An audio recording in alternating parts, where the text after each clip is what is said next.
Parang sad ka. Wala naman, malungkot lang. Kasi? Yun nga, wala na sila. Tapos wala ka na masalo. Tapos na, kung in time kung gusto mo sila kasama, nandiyan agad sila.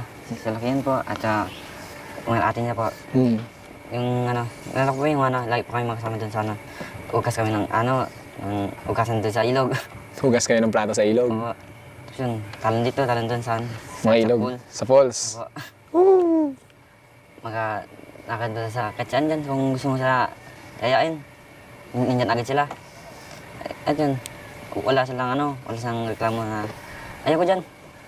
Sunod lang talaga sila. Go sila lahat, go. Game lahat na. Kung ano yung naisip nating trip. Yes. Na saan sila gustong iayain. Okay. Game agad sila, sama agad sila, no? Opo. At saka sobrang bait po ni Tita Kat, yung bago sila umalis, nagluto pa sila. Ayun na nga.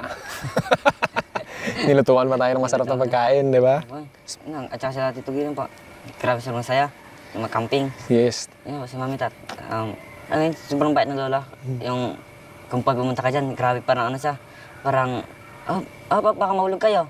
Grabe, parang sobrang alaga sa amin pa lahat. Naalala mo dati yung yung nabaon pa tayo? Oo, nabaon.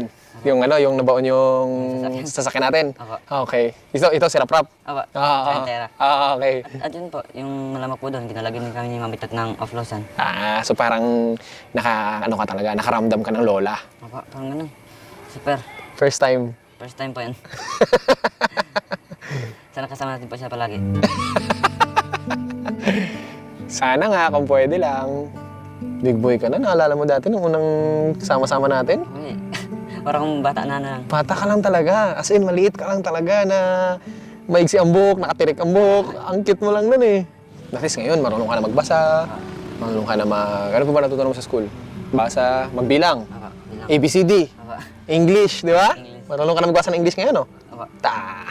Pakabait ka palagi, ha? Opo. Okay? Opo. Gusto mo ngayon, sama kita ngayon sa spot ng kakilala ko. Meron akong alam na magandang area doon. Gusto mo? Ha? Gusto pa. Para malibang-libang ka lang. Para malabas natin yung kung ano nasa isip at natin, sa loob-looban natin. Parang ang bigat eh. Out muna tayo. Sige po. Joyride muna tayo. Para ma-release din natin ang naramdaman.